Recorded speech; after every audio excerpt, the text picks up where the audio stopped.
Hi, and welcome to another episode of the Innovation Conversation.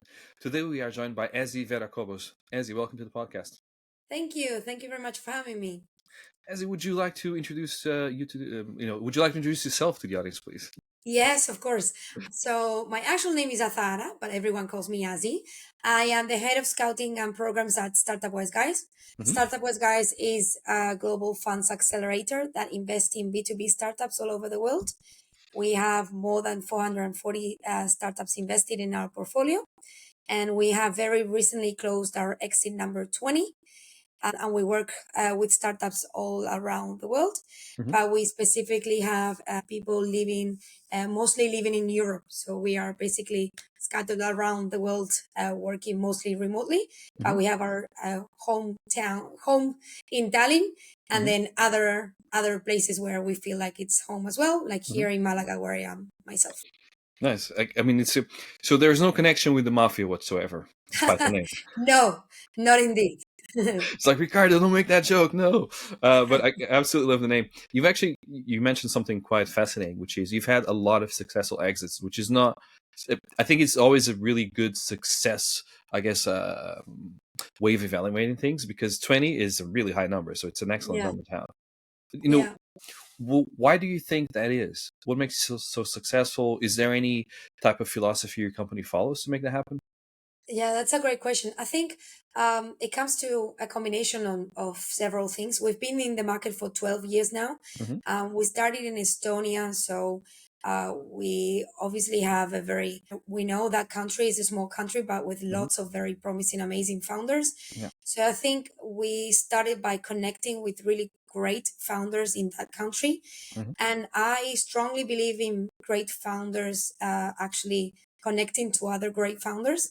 So I think that we started building that network very well 12 years ago, and from there we of course expanded to other countries, and I think we managed to keep doing that work that we started in Estonia with kind of an overlooked market, and then we've kept doing that in other markets as well. And I also think that not only we are good at making those connections and networks, we're also good at nurturing those startups. So we select great founders, but then we also like to work very closely with them so that we can help them grow and succeed in whatever they're doing. We work with them in the accelerator programs, but then we also keep very close to them after the program ends. So Nice. I think that's mainly part of the success. Is there any vertical you focus on, or is it agnostic? We have multiple verticals that we focus on. We have accelerator programs that are focused on SaaS, which is the most generic one, but we also have PropTech, Web3, cybersecurity, Hmm. defense, sustainability. So we do have lots of verticals, and I would also say that we are mainly open to any really great B2B early stage Hmm. startup, I would say. Interesting. And when you're looking at all these founders, all these ideas for startups, I'm sure you've managed to identify trends in the sense that you kind of know who's going to make it or not. Tell me, I wish I could say yes. I wish I could say we have the secret sauce, but no. I think I would lie if I say that we know what Mhm. makes what makes a startup great. I don't think anyone has that really secret sauce. But I think we I think that basically, if you ask my personal point of view, Mhm. I like very much founders that obsess over solving problems Yeah. rather than obsessed with the products that they are building. And I think I basically see that very easily when we start talking to founders, and you see that very quickly when they are really good at explaining why they want to solve the problem that they want to solve, Hmm. and how big that market is, and how ambitious they are, to make that a reality and to fix that challenge or problem they have identified. Usually, uh, I don't think that's a secret sauce, but that is one thing that we look at a lot when we select startups, basically. And how does the process look like for a startup that wants to join? So the easiest way is to apply to one of the programs that we are running across a year. We have Yeah. multiple programs running all year long. And that would be the easiest one. And then once they apply through the program, we basically screen them and we invite them into our scouting process. Another way, of course, is to connect directly with someone from Startup West Guys. So, of course, because of that, we have that network of founders, but also mentors in our network, of course, the investors from our funds as well. Basically, almost anyone from the Startup West Guys team, we are always open to meet great founders. So I would say, yeah, anywhere to connect with us directly, and that can be through LinkedIn. It can be if you see us in an event, or of course if you apply directly through a program, which is obviously also an easy way. Interesting. You know, as a lot of these startups exit, and 20 is a really good number to have, you know, as successful exits. Have you managed to identify what are the, how should I put this? Have you managed to identify what actually makes or break a startup? And it's always the same thing, or actually does it vary dramatically depending on the startup? Yeah, that's a great question. It's funny because it's kind of linked to the first answer that I gave you. Mm-hmm. So I think most of the times what breaks a startup is the team, and then it's also very hard for some startups to raise funds. So they manage to raise sometimes they manage to raise that first round of investment, but then they struggle for the second round because they don't manage to get to that point where they can raise money again.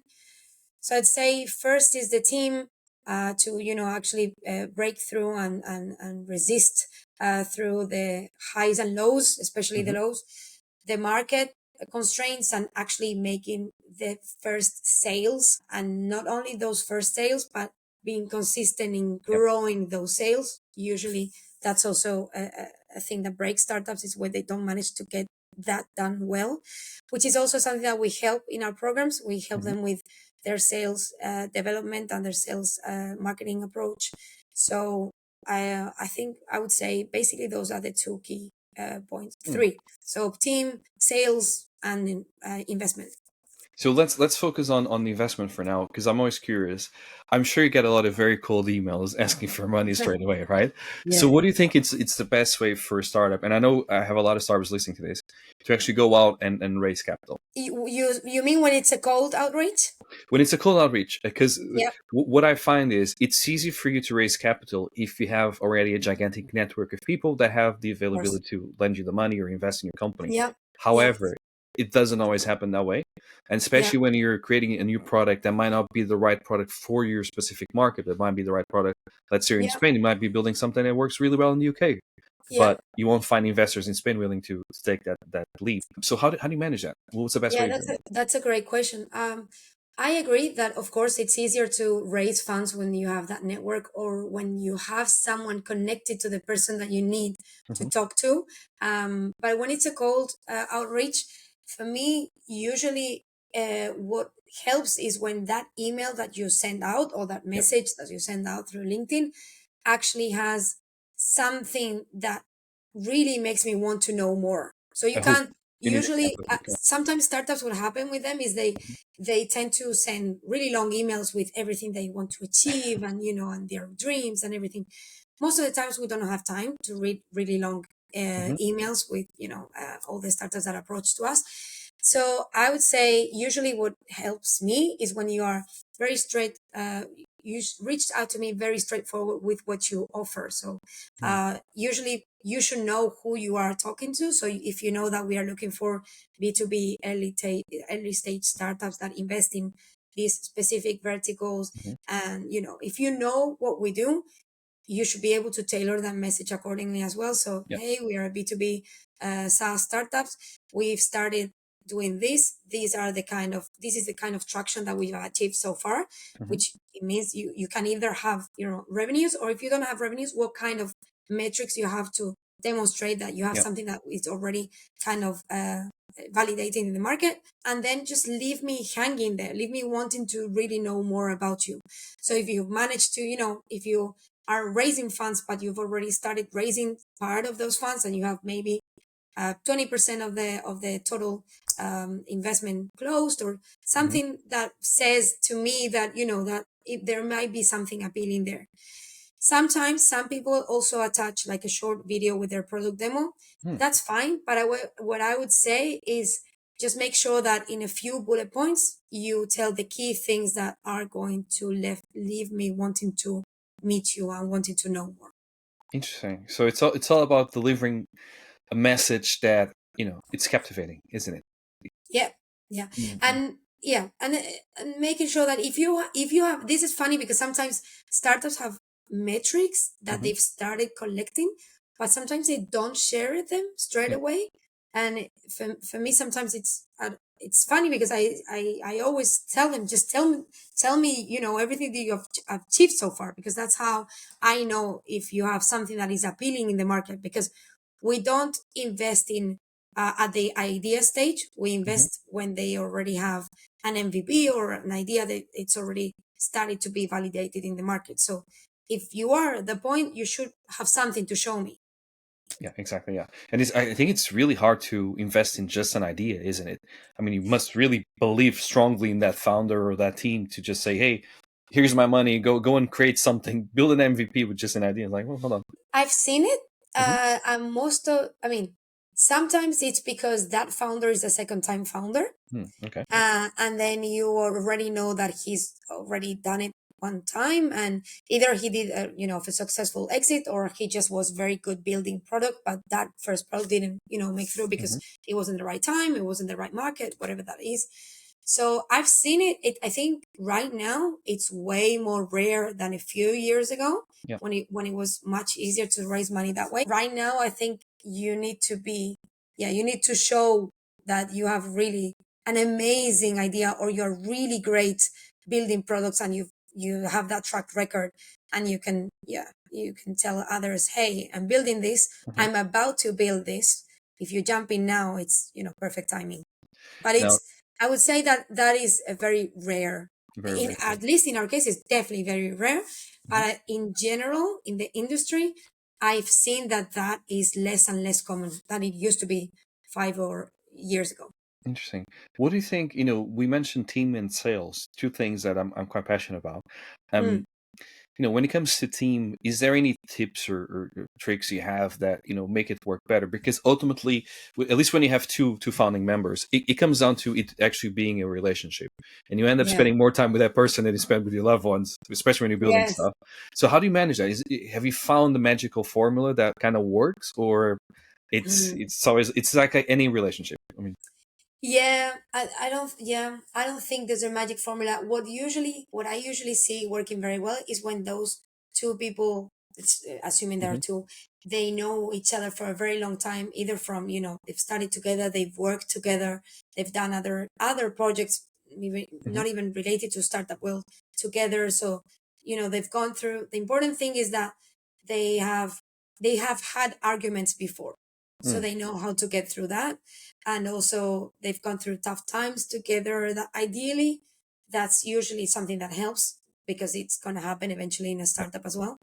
And also having complementary skills really help. I've seen many times, and it doesn't mean that it can't work, because of course you can have a team of two engineers that make it through amazingly.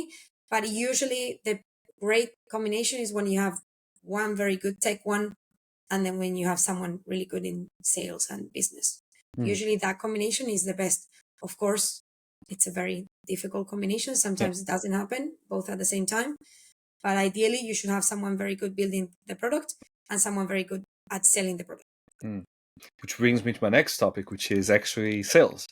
So I actually have a sales background, and I think what always impresses me is how some founders are unable to sell their idea themselves, and they go on to hire other people to sell the idea.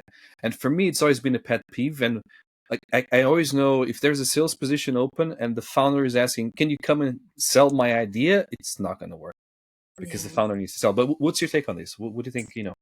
yeah, it's interesting because that's also something that I've seen happening a lot. Hmm. Startups struggling to explain what they do. It doesn't mean that that they're not a good startup, but it's usually not a good sign, Mm. because if they're unable to explain to an investor what they are doing, I think, Sorry. That's completely fine. It's actually, I think it adds a very nice element to the podcast. So for our listeners, Azzy's son is actually on the background singing, which is great. I think he's calling me. But if we can hold, No, go, for the- please go. We can stop this completely fine. So if you want to go, give me one go sec. check if he's Yeah. okay, and then we'll come back. Yeah, no worries. I think it's just, yeah. Thank you. No worries. Is he okay?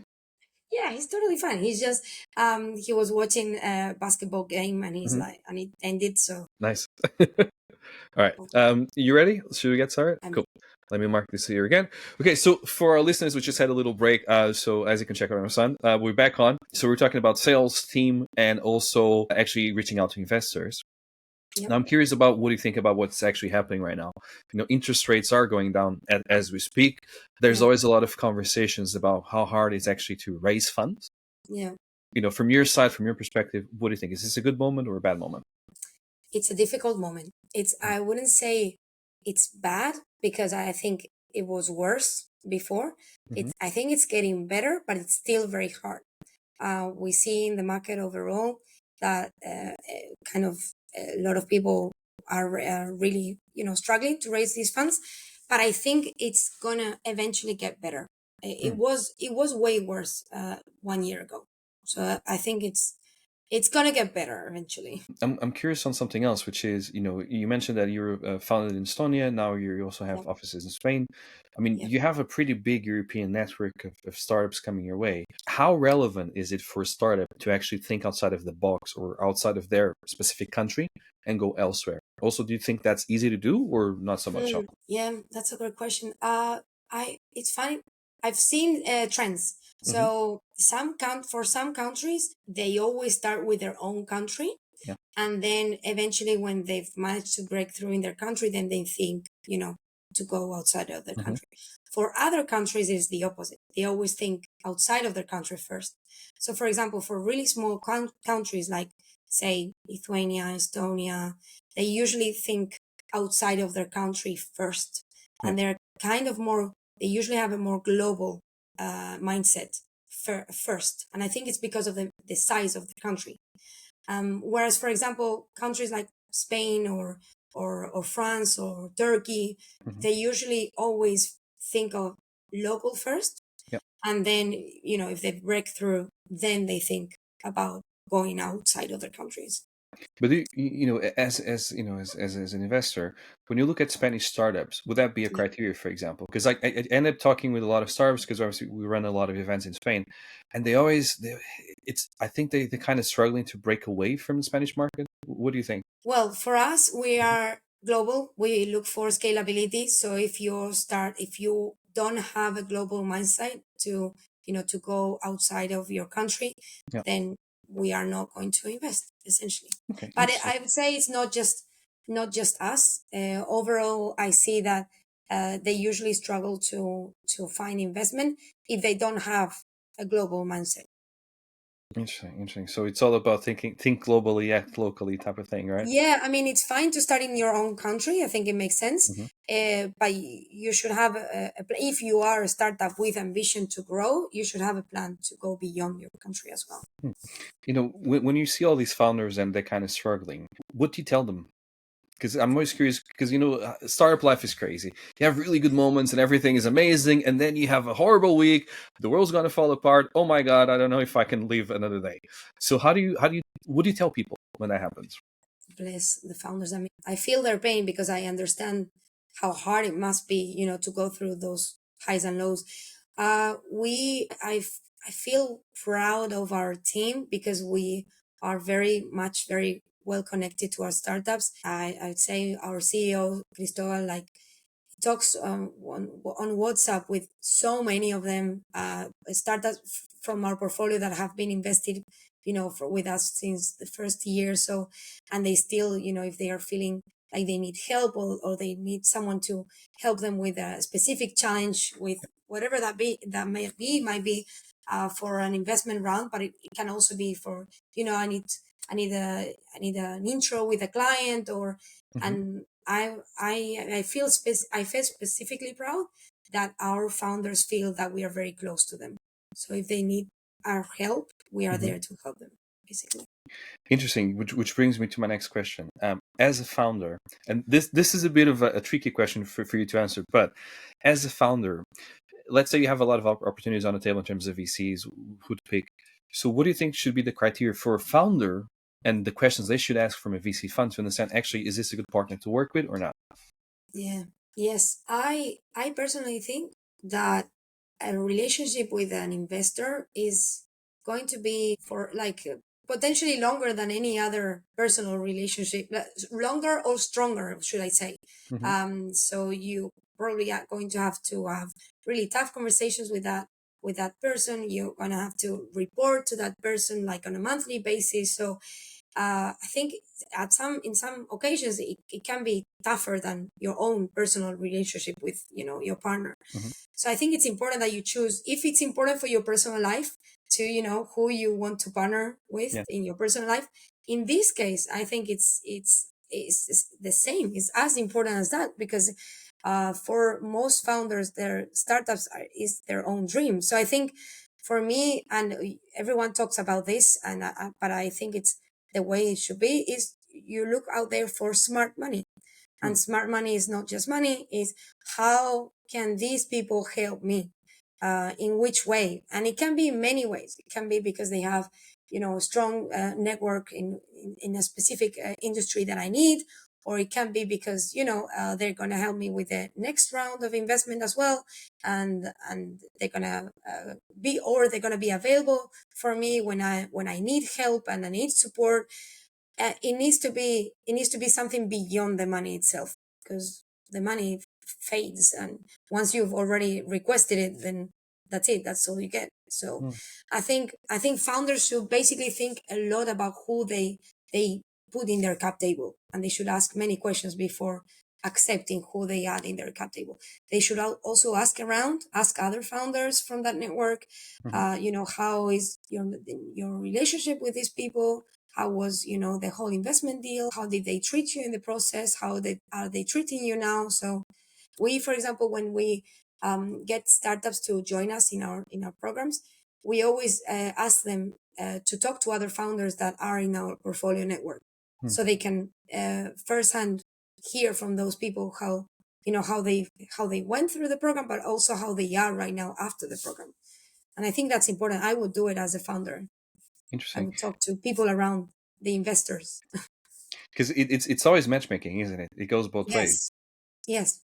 Because the It's how criteria, it should be. yeah, Yes. because the criteria cannot be just give me money and then magic happens. It needs to be the way, like, are you the right type of money for my company? Yeah, exactly.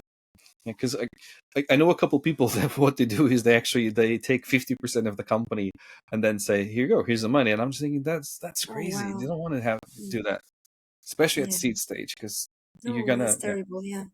yeah, Yeah. there's nothing you can do afterwards. We Something that I've seen a couple of times already is in Startup Wise Guys, is startups that come to us and their cap table is absolutely broken, Hmm. horrible, at a very early stage, and we know we can't invest with that kind of cap table. But because the cap table was so broken, we felt so bad for those founders. We actually had a few conversations with them to show them and to explain why their cap table was broken.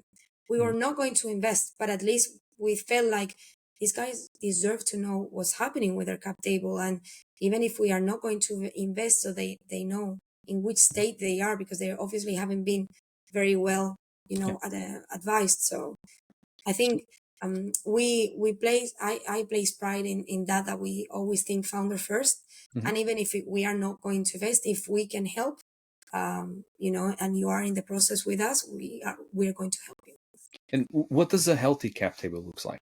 It definitely doesn't look like 50% of the I imagine so as well. Yeah. out of your control. I mean, obviously, the healthiest cap tables is when the founders have the equity shared Hmm. proportionally.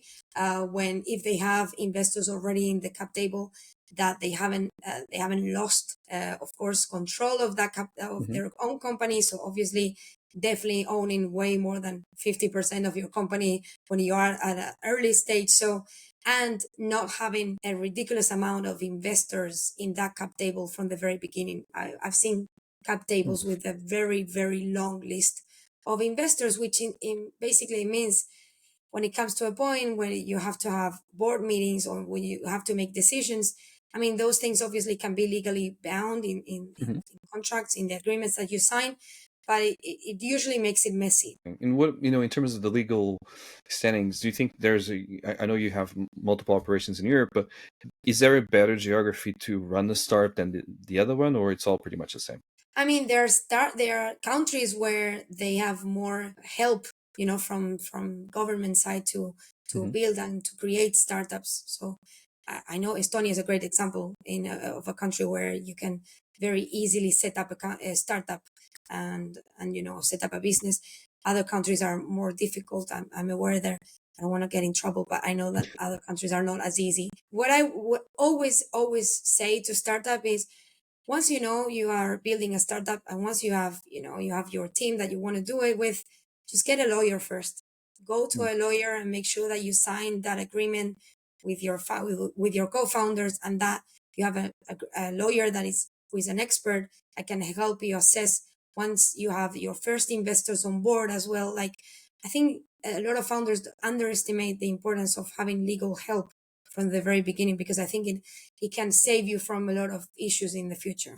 Yeah, I agree 100% because that makes a huge difference, isn't it? Because in the end of the day, you're building your dream, but your dream needs to be legally protected, especially Yeah, when different money comes in. So yeah, yeah. yeah, it's a big thing. As we're reaching the end of the podcast, if people want to reach out to you, how can they do so? Please, you can find me on LinkedIn, and also you can find me on Twitter. I can send you the handle if you wish, Ricardo, so you can I can be put it on the description of the podcast. great, great. So yeah, I think LinkedIn and Twitter will probably be the easiest way. So it'll be Startup Wise Guys, and then Azzy Vera Cobos, right? Yes. All right, sounds good. Azzy, thank you so much for your time. I really enjoyed our conversation. Thank you so much. It was a pleasure, Ricardo. Thank you. All right.